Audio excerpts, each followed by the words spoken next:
Sinagip sa Lanao del Sur ang 4 na magkakapatid na inabuso umano ng kanilang pinsan at lolo. Saksi, si James Paloya ng GMA Regional TV, 1 Mindanao. Madaling araw nang pasukin ng pinagsamang puwersa ng NBI Iligan, PSWDO Lanao del Sur at Ramain Police ang bahay na ito sa Ditsaan, Ramain, Lanao del Sur. Ang misyon, i-rescue ang 4 na magkakapatid na minor de edad na biktima umano ng pang-aabuso ng kanilang pinsan. Kasunod yan ng sumbong ng isa sa mga biktima na paulit-ulit umanong ginahasa bago pa man sumapit sa edad niya ngayong 17.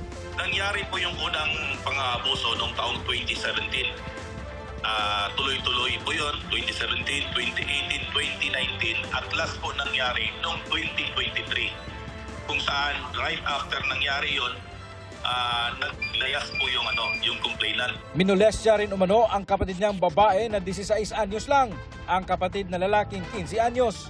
Trauma rin ang inabot ng bunsong lalaki na 7 anyos lang, pero nasaksihan ang mga pang-aabuso.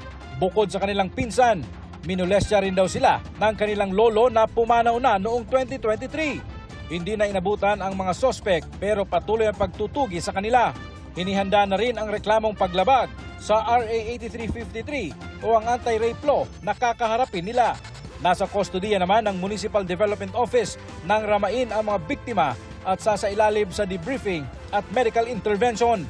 Para sa GMA Integrated News, James Paulo Yap ng GMA Regional TV 1 Mindanao, ang inyong saksi.